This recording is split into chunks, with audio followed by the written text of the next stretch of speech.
আল্লাহ সুবহানাহু ওয়া তাআলা এই আয়াত দিয়ে সমগ্র মানব জাতির জ্ঞান চর্চার একটা পদ্ধতি বললেন যে কিভাবে আমরা জানবো দ্বীনকে, ইসলামকে।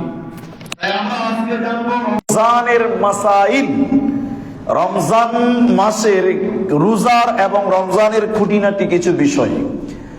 প্রত্যেক কাজের জন্য সর্বপ্রথম যে কাজটা করা, আমাদের নিয়ত করা।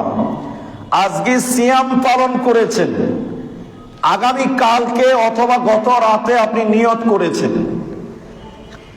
কারণ নিয়ত ছাড়া কোনো ইবাদতই আল্লাহর কাছে গ্রহণ হবে না। নিয়ত করতে হবে। এজন্য আমরা এর আগেও বলেছি, হাদিসে রয়েছে ইন্নামাল আমালু বিন্নিয়াত, যে কোনো ইবাদত, যে কোনো কাজ নিয়তের উপরে হবে। এই জন্য নিয়ত ছাড়া কোনো ইবাদত শুদ্ধ নয়, ইবাদত গ্রহণযোগ্য নয়। সেই নিয়ত কখন করতে হবে? আগামীকালকে সিয়াম পালন করবেন, আপনি নিয়তটা কখন করবেন এবং নিয়তটা কিভাবে করবেন? এক নাম্বার পয়েন্ট হলো নিয়ত করা। যদি ফরজ সিয়াম হয়, যদি ফরজ রোজা হয়, সেক্ষেত্রে নিয়তের ব্যাপারে রাসূল সাল্লাল্লাহু আলাইহি ওয়াসাল্লাম থেকে স্পষ্ট হাদিস রয়েছে। রাসূল সাল্লাল্লাহু আলাইহি সাল্লাম আবু দাউদে এবং তিরমিজিতে বলেছেন, যে ব্যক্তি ফজরের আগে রোজার নিয়ত করলো, সিয়ামের নিয়ত করবে, তার সিয়াম কবুল হবে। যে ব্যক্তি রোজার নিয়ত করলো না ফজরের আগে, তার সিয়াম হবে না। এটি একটি হাদিস।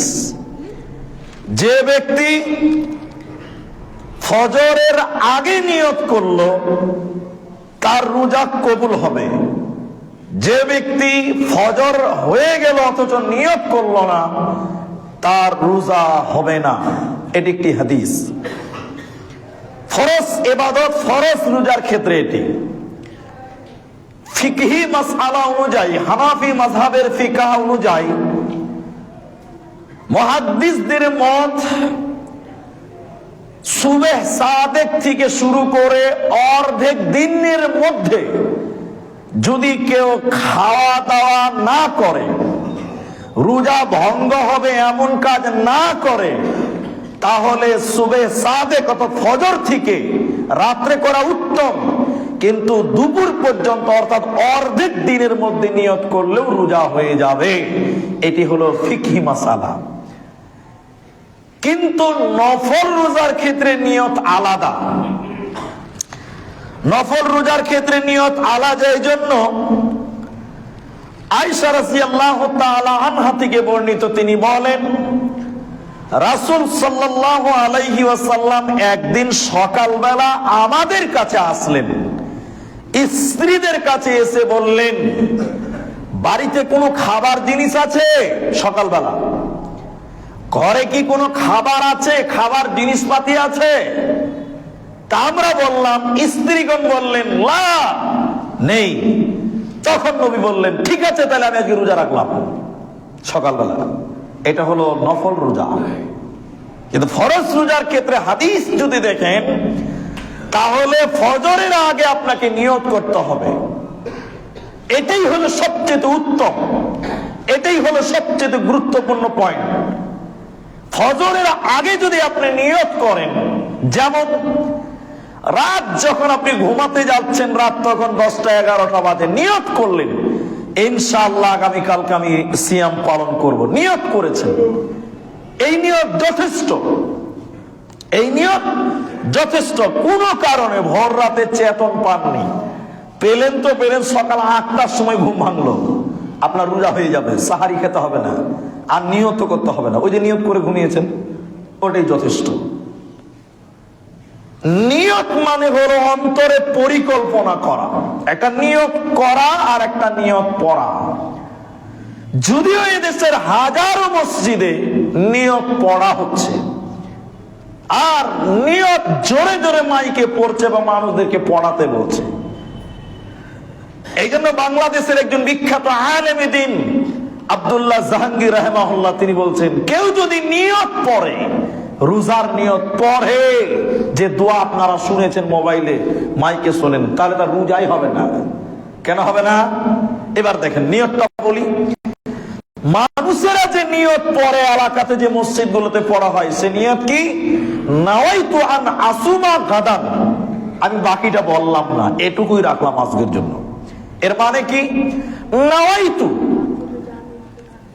কথা বলি না, নাওয়াইতু আমি নিয়ত করছি, আন আসুমা সিয়ামের গাদান, আগামী কালকের রোজা। আচ্ছা বলেন তো, ও যে ভাত খেলো আগামী কালকের রোজার জন্য না আজকের রোজার জন্য? তাহলে নিয়তই ভুল। একদিন আগে নিয়ত করলে নিয়ত হবে না। গাদান মানে আগামীকাল। যে সকল মসজিদে মাইকে চিল্লিয়ে চিল্লিয়ে বলা হচ্ছে যে দোয়া পড়েন, নিয়ত পড়েন, নাওয়াইতু আন আসুমা গাদান, এর মানে হলো আমি নিয়ত করছি রোজার নিয়ত আগামী কালকের রোজার। আচ্ছা বলেন, এখন ফজর আর এই যে রোজাটা রাখলাম, এটা আগামী কালকের না আজকের? যদি বলেন ইংরেজি অনুযায়ী তাও আজকের, আরবি অনুযায়ী তাও আজকের। আরবি অনুযায়ী তো মগরবের দিন শুরু হয়ে গেছে, আর ইংরেজি অনুযায়ী 12টার দিন শুরু হয়ে গেছে। তাহলে গাদান মানে আগামীকালকে, এই নিয়ত পড়া যাবে না। মনে মনে পরিকল্পনা করার নাম হলো নিয়ত। আল্লাহ তুমি যদি আমাকে বাঁচিয়ে রাখো, ইনশাল্লাহ আগামীকালকে রোজা রাখবই। এটা মুখে বলা লাগে না, অন্তরে পরিকল্পনা করার নাম নিয়ত করা। আরো বাংলাতে বলি, আপনার বাপ আমাকে দেখেই বলছে, বলি সাহেব নিয়ত করেছি পশ্চিমে যাব। নিয়ত করেছে পশ্চিম যাবে মানে হজ করতে যাবে। আচ্ছা ও নিয়ত করেছে না নিয়ত পড়েছে? নিয়ত করেছে, নিয়ত পড়েনি, মনে মনে পরিকল্পনা করেছে আমি হজ করতে যাব।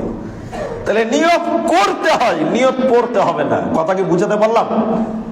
মনে মনে পরিকল্পনা করবেন। যে ব্যক্তি নিয়ত করে না, অন্তরে পরিকল্পনা করে না, তার রোজা হবে না।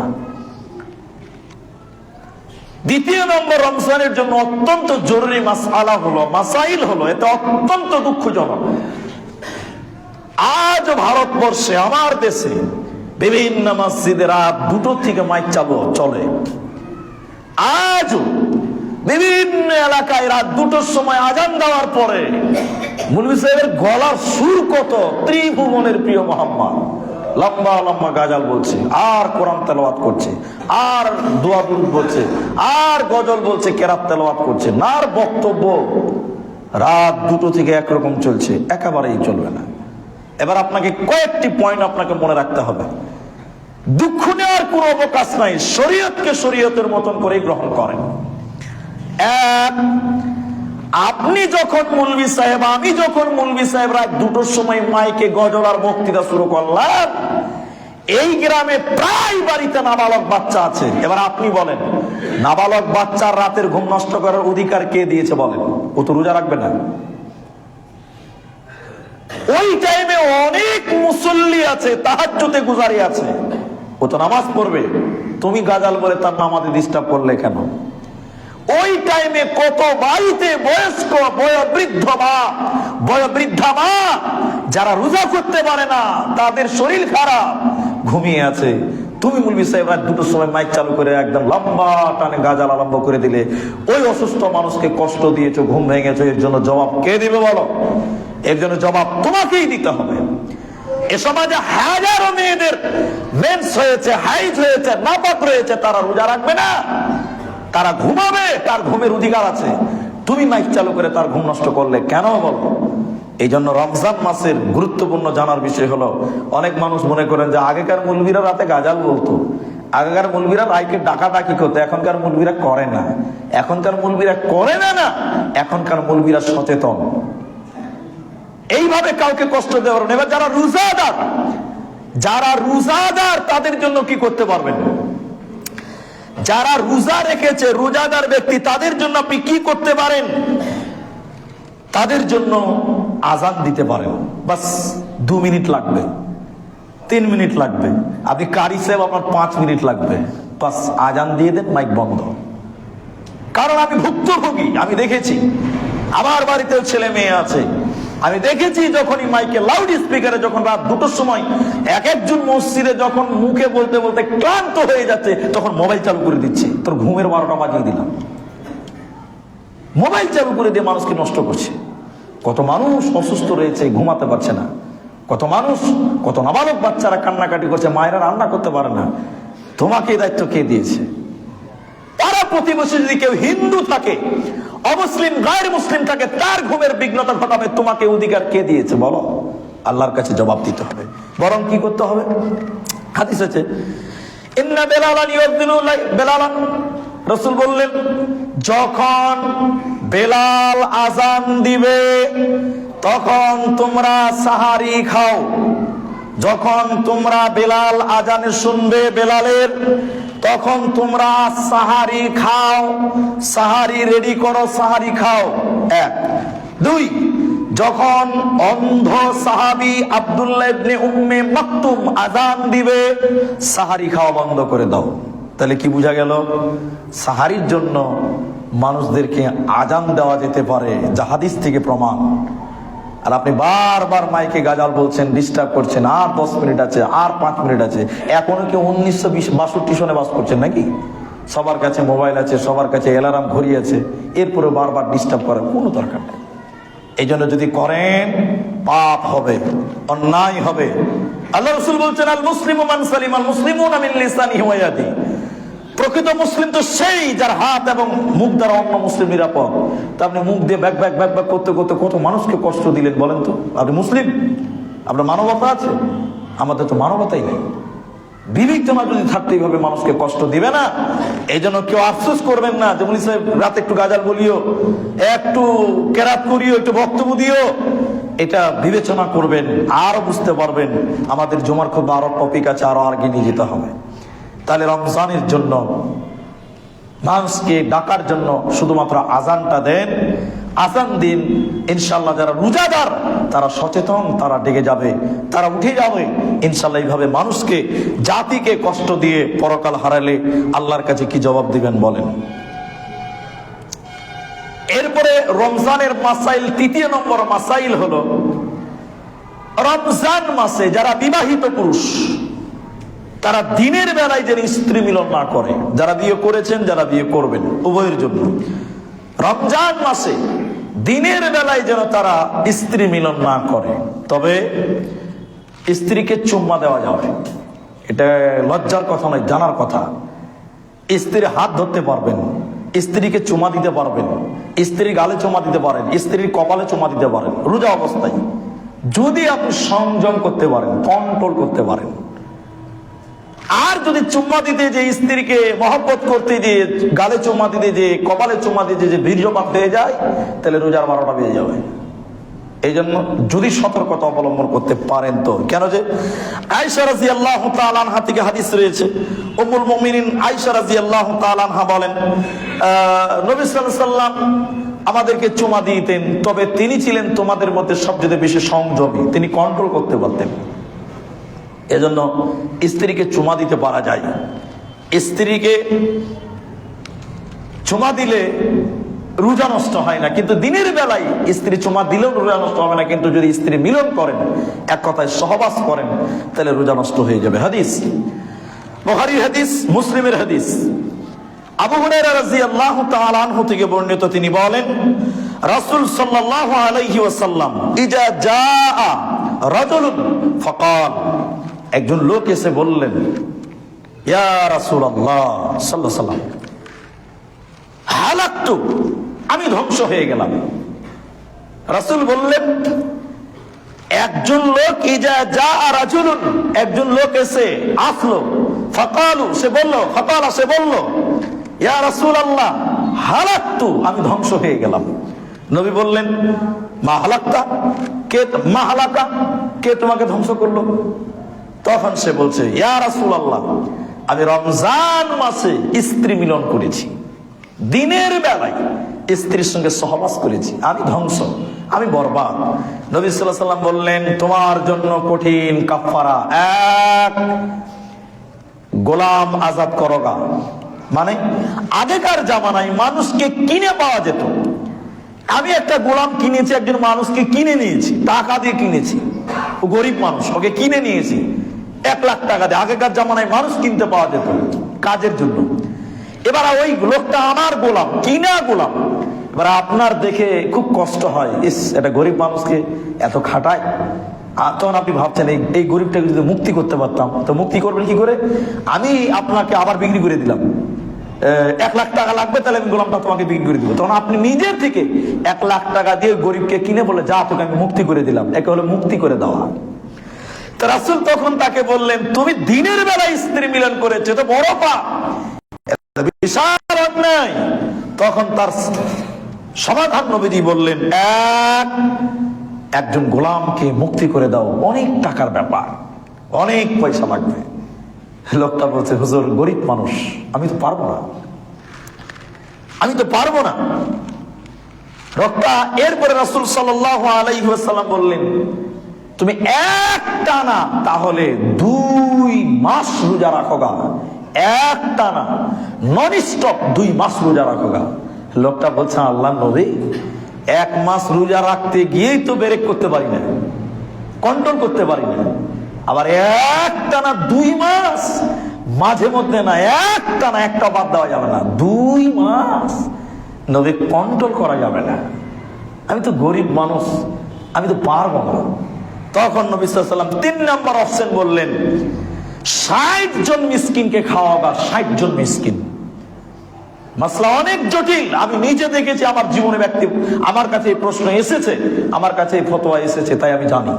এখন বলেন, আপনি 1 মাস 2 মাস রোজা রাখতে পারবেন? একটা না, পারবেন না। গোলাম তো নাই, এখন গোলাম আজাদ করতে পারবেন না, তাহলে 60 জন মিসকিন। এখন বলেন 60 জন মিসকিন আপনি পাবেন? কে মিসকিন আছে দেখান তো। একজন মিসকিনকে 60 বার খিলালে হবে না, 60 জনকে লাগবে। একসঙ্গে জোগাড় করেন দেখি। মাসলা অনেক জটিল, সমাধান দেওয়া খুব মুশকিল। গোটা মালদা ডিস্ট্রিক্ট এলান করতে হবে, তাহলে 60 জন পেতে পারেন, নচেত পাওয়া খুব মুশকিল আছে। এই জন্য এই পাপ থেকে বেঁচে থাকে।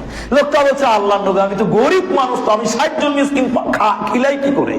60 জন খিলাতে গেলে 10 কেজি চাল লাগবে, 10 কেজি মাংস লাগবে, 12 কেজি 15 কেজি চাল লাগবে, 10 কেজি মাংস লাগবে, তো খিলাবো কি করে? গরিব মানুষ। নবী সাল্লাল্লাহু আলাইহি ওয়াসাল্লাম কিছু খেজুর দিলেন। নবী সাল্লাল্লাহু আলাইহি ওয়াসাল্লাম কিছু খেজুর তাকে দিয়ে বললেন, স্ত্রী মিলন করেছো দিনের বেলায়, যাও এই খেজুরগুলো তুমি দান করে দাও। অন্য হাদিসে লোকটা বলছে, আল্লাহ নবী, কাকে দান করবো? বলে, গরিব মানুষকে। বলছে, এই এলাকাতে আমার চেয়ে গরিব আর কেউ নাই। নবীজি তখন বলছেন, তুমি খাও গা, যাও, এটাই তোমার জরিমানা, তোমারটা আমি দিয়ে দিলাম। এই জন্য যারা বিবাহিত পুরুষ স্ত্রীকে ভালোবাসেন, মহব্বত করেন, গালে চুমা দিতে পারেন, তবে সাবধান, বীর্যপাত যেন না হয়, বেঁচে থাকার চেষ্টা করেন। আর মিলন করলে বড় কাফারা। এখন 2 নম্বর মাসলা হলো, এই কাফারা কি স্বামী স্ত্রী দুজনকেই? জি না। যদি হ্যাঁ, স্বামী স্ত্রী উভয় সম্মতিক্রমে হয়, তাহলে দুজনকে লাগবে। আর যদি স্ত্রীকে জোরাজুরি করে নিয়ে আনা হয়েছে, স্ত্রীকে জোর জবরদস্তি করতে হয়েছে, তাহলে স্ত্রী শুধু কাজাটা রাখবে। এটা ওলামাদের কথা। কেউ কেউ বলেছেন কাজাও লাগবে না, তবে কাজা লাগবে যদি রোজা চলে যায়। আর যদি রোজাটা কন্টিনিউ করে, অনেক মুহাদ্দিস, বেশিরভাগ মুহাদ্দিস বলছে রোজা নারীর জন্য আর কোনো কাফারা নাই, কোনো জরিমানা নাই, কোনো কাজা নাই। কিন্তু রোজা যদি ছেড়ে দেয়, কাজাতে আদায় করতে হবে। আজকের আলোচনায় 4র্থ নম্বর আরেকটি গুরুত্বপূর্ণ মাসআলা, সেটি হলো ইফতার করালে কি ফজিলত রয়েছে, ইফতারে কি নেকি রয়েছে। এ মর্মে একটি হাদিস বলবো এবং একটি তাবিঈদের বক্তব্য বলবো। হাদিসের ভিতরে রয়েছে রাসূলুল্লাহ সাল্লাল্লাহু আলাইহি ওয়াসাল্লাম, তিরমিজির হাদিস, যে কেউ যদি রোজাদারদেরকে ইফতার করায়, কেউ যদি রোজাদারদেরকে ইফতার করায়, রোজা খোলায়, ওই লোকটা রোজা করে যদি 100টা নেকি পায়, তুমি তার রোজা খুলিয়েছো, ইফতার করিয়েছো, তুমিও তার কাছ থেকে 100টা নেকি পাবে। বলুন সুবহানাল্লাহ। কিন্তু ওই যে রোজাদার, ওর কোনো নেকি কমবে না। সুবহানাল্লাহ। আপনি আমাকে দাওয়াত করলেন রোজা ইফতার করাবেন, তাই এবার আমি দাওয়াত গ্রহণ করেছি। এবার দাওয়াত গ্রহণ করেছি, আপনি সারাদিন না খেয়ে থেকে দেন, আপনি পেলেন 100টা নেকি। আর আমি যে আপনাকে ইফতারটা করালাম ওই জন্য আমিও পাবো 100টা নেকি। তবে আপনি চিন্তা করিয়েন না যে আপনার নেকি কমবে। অনেক মানুষ বলে ইফতার খেতে যাবো না, কষ্ট করে রোজা করবো, আমি আর নেকি দিব ওকে, তোমার নেকি কমবে না। এই জন্য মাঝে মধ্যে চেষ্টা করবেন, গ্রামে যখন কোনো মিসকিন, কোনো অভাবী, কোনো ভিক্ষুক, কোনো দরিদ্র, কোনো প্রতিবন্ধী আসবে, তাকে ইফতারটা করাবেন। সুযোগ পেলে 2-4-5 জন ব্যক্তিকে দাওয়াত করে ইফতারটা করাবেন। অনেক নেকির কাজ, অনেক সওয়াবের কাজ। তাই মাঝে মধ্যেই চেষ্টা করবেন, মাঝে মধ্যেই করবেন। চলেন, আমরা আলোচনা করছিলাম যে রোজার মাসাইল। এবার আপনাদেরকে সংক্ষিপ্ত আকারে বলি কোন কোন কারণে রোজা নষ্ট হবে না, কোন কোন কারণে রোজা নষ্ট হয় না। রোজা নষ্ট না হওয়ার অনেকটি কারণ, ওই কথাটা আমরা ক্লিয়ার করে নিই যে তাহলে রোজার ইফতার করালে নাকি পাওয়া যাবে। এবার আরেকটু মাসলা হলো যে আমি ধরেন গরিব মানুষ, মধ্যবিত্ত মানুষ, বলি সাহেব আমি তো 5টা লোককে আর খিলাতে পারবো না, তো এটা কি একদম পেট ভরে খিলাতে হবে এমন বিষয় আছে? তো মুহাদ্দিসগণ বলছে যে জি না, ওরকম কোনো বিষয় নেই যে পেট ভরে খিলাতে হবে, এরকম ব্যাপার নাই। তাহলে ব্যাপার কি আছে? তুমি যদি কাউকে একটা খেজুর দিয়ে, 1 গ্লাস জল দিয়ে, হালকা পরিমাণে কিছু খাবারও খিলিয়ে তুমি যে তার রোজার ইফতার করাও, ইনশাআল্লাহ তার সমপরিমাণ নেকি তুমি পাবেই পাবে ইনশাআল্লাহ। বলুন সুবহানাল্লাহ। নবীজি মুহাদ্দিসগণ এর ব্যাপারে বলতে শেষ পর্যায়ে বললেন, যদি তুমি কাউকে পানির দ্বারা ইফতার করাও, কিয়ামতের দিন মুহাম্মদ সাল্লাল্লাহু আলাইহি ওয়াসাল্লাম হাউজে কাউসারের পানি তোমাকে পান করাবেন। বলুন সুবহানাল্লাহ। এই জন্য আমাদের সমাজে এটা খুব সুন্দর সিস্টেম আছে। বিভিন্ন জায়গায় দেখি গ্রামের ছেলেরা, যুবকেরা মাঝে মধ্যে ইফতার পার্টি করে, ইফতার আয়োজন করে। তবে আয়োজন করতে যে ধনীদেরকে বেছে বেছে দাওয়াত দেওয়া, এটা একেবারে হারাম। একেবারে খালি ধনী ধনী ব্যক্তিকে ডেকে ডেকে ইফতার পার্টি দিচ্ছেন, এটি ইফতার পার্টি নয়। এইভাবে কেন করতে গেলেন? ধনী আর গরিব আম ভাবে আপনি খিলান। যারা দুস্থ মানুষ তাদেরকে খিলাবেন তো নেকি পাবেন, দুস্থকে সহযোগিতার করার নেকি পাবেন, ওটা এক্সট্রা, ওটা বোনাস। আর ইফতারের নেকি তো পাবেনি, রোজার নেকি তো পাবেনি। এই জন্য পৃথক পৃথক করবেন না, ধনী গরিব কোনো পার্থক্য নাই। ইফতারের আয়োজন করেছেন যদি আমভাবে করেন, সবার জন্য করেন, আল্লাহ সুবহানাহু ওয়া তাআলা আপনাকে এর উত্তম সাজা দিবেন। আল্লাহ তাআলা আপনাকে উত্তম বদলা দিবেন, যেসব কারণে সিয়াম ভঙ্গ হবে না। আজকের জুমার খুতবায় সংক্ষিপ্ত 3 থেকে 4টি কারণ বলি। 1, যদি কেউ ভুলবশত খাওয়া দাওয়া করে নাই, আপনি তাকে বাধা দিবেন না। খেয়েছে, তার রোজা নষ্ট হবে না। কেউ ভুলবশত কিছু খেয়ে নিয়েছে, তাকে আপনি বলবেন না তোর রোজা নষ্ট হয়ে গেছে, তোর রোজা ছেড়ে দে, এ কথা বলার অধিকার আপনার নাই। কারণ ভুলে যদি কেউ খেয়ে নেয়, তার রোজা নষ্ট হবে না, তার রোজা থাকবে। ভুলবশত খেয়ে নিলে রোজা নষ্ট হয় না। কেউ যদি রক্ত পরীক্ষা করে, কেউ সুগার পরীক্ষা করছে, থাইরয়েড পরীক্ষা করছে, এর জন্য যদি শরীর থেকে রক্ত বের করে, তার রোজা নষ্ট হবে না। কেউ যদি ইনজেকশন গ্রহণ করে, তার রোজা নষ্ট হবে না। তবে ইনজেকশনের ব্যাপারে কয়েকটি কথা মনে রাখবেন। অনেক মানুষ দেখবেন খেতে পারে না, মুখ দিয়ে, মুখ বন্ধ, দাঁতে অপারেশন হয়েছে, মুখের ভিতরে ঘা হয়েছে, অপারেশন হয়ে গেছে, মুখ খেতে পাবে না। তখন ডক্টর কি করছে? স্যালাইনের মাধ্যম দিয়ে খাবার দিচ্ছে, ইনজেকশনের মাধ্যম দিয়ে স্যালাইন দিয়ে পুশ করছে খাবারটা, মানে ভিটামিন জাতীয় খাবার, যেটা পানীয় খাবার, ভিটামিন আছে, ওটা খেলে ক্ষুধা লাগবে না, খিদার কাজ করে নেবে ওই পানীয় খাবার, ভিটামিন। তো ভিটামিন জাতীয় ইনজেকশন গ্রহণ করলে রোজা নষ্ট হয়ে যাবে। নর্মাল ইনজেকশন, জ্বর হয়েছে, ঠান্ডা লেগেছে, আরো কোনো ইনজেকশন যেগুলো খাওয়ার কাজ করে না, ক্ষুধার কাজ করে না, ভোকের কাজ করে না, ওইসব ইনজেকশন করলে রোজা নষ্ট হবে না। অনিচ্ছাকৃত ভাবে যদি বমি হয়ে যায় তো রোজা নষ্ট হবে না। অনিচ্ছাকৃত ভাবে, অনিচ্ছাকৃত, কিন্তু ইচ্ছা করে যদি আপনি হ্যাক হ্যাক করতে করতে বমি করেন, আবার গিলে নেন, রোজা নষ্ট হয়ে যাবে, রোজা থাকবে না। এই জন্য অনিচ্ছাকৃত, এগুলো মনে রাখতে হবে। তারপরে দাঁতে হালকা খাবার লেগেছিল, বুঝতে পারেননি, এবার ওইটা আপনি বের করে আবার ভরে নিলেন, মুখে খেয়ে নিলেন, জি না, রোজা নষ্ট হয়ে যাবে। নাকে কোনো ওষুধ ব্যবহার করা যাবে না, কানে কোনো ওষুধ ব্যবহার করা যাবে না, সাবধান। রমজান মাসে উযু করবেন, নাকে পানি দিবেন তো খুব সাবধান, হাদিসে নিষেধ আছে, খুব সতর্ক, একদম জোরে টানবেন না। এটা যদি ইচ্ছার বাইরেও চলে যায়, রোজা নষ্ট হয়ে যাবে। ইচ্ছার বাইরেও যদি চলে যায় রোজা নষ্ট হয়ে যাবে, যেন খুব সাবধান। এই জন্য রমজান মাসে টুথপেস্ট ব্যবহার করবেন না, ব্রাশ করবেন না সাহারি এই ইফতারের আগে। খারাপ নয়, সতর্কতা অবলম্বন করেন। কারণ যখন টুথপেস্ট কলগেট ব্যবহার করবেন দেখবেন মুখে ফেনা ভর্তি হয়ে যায়, ব্যতিক্রম যদি এক ঢুক চলে যাবে, একটু চলে যায়, রোজা শেষ। এই জন্য মিসওয়াক করেন। লাউলা আন আসুক্কা আলা উম্মতি লাআমারতুহুম বিসওয়াক, আল্লাহ রাসূল বলছেন, আমি যদি মানুষের জন্য ভারী মনে না করতাম, বলতাম 5 ওয়াক্ত নামাজের আগে মিসওয়াক করো, কিন্তু এটা একটা কষ্টকর ব্যাপার, তাই আমি এটা জরুরি করলাম না। নাহলে আমি নবী বলতাম প্রত্যেক দিন 5 বার মিসওয়াক করো। আর আমার দেশে খালি রমজান মাসে মিসওয়াক করে মানুষেরা। বিকালবেলা গ্রামে ঢুকলেই বুঝবেন যে এটা মুসলিম গ্রাম, নিমের দায়িত্ব একটাও থাকবে না, সব মিসওয়াক করবে। মনে হচ্ছে এই রমজানে এটা আদেশ না, এটা 12 মাস করতে পারেন, এটা জরুরি সুন্নাত। তবে টুথপেস্ট ব্যবহার করা থেকে বেঁচে থাকবেন, সাবধান থাকবেন। কেন? অনেক ফেনা হয় মুখে, ব্যতিক্রম একটু চলে যেতে পারে, গেলেই কিন্তু রোজা নষ্ট হয়ে যাবে। সতর্কতা অবলম্বন করবেন। এই যে কানে আর নাকে দেওয়া যাবে না, কেন? দিলে ভিতরে চলে যেতে পারে, যাবেই। ওষুধ দিলে ড্রপ দিয়েছেন, ভিতরে ঢুকে যাবে, নষ্ট হয়ে যাবে। আতর ব্যবহার করলে রোজা নষ্ট হয় না, সেন্ট ব্যবহার করলেও রোজা নষ্ট হয় না। আল্লাহ সুবহানাহু ওয়া তাআলা, অনেক কারণ আছে। আল্লাহ সুবহানাহু ওয়া তাআলা আমাদের বেঁচে থাকার তৌফিক দান করুন, আমরা বলি আমিন।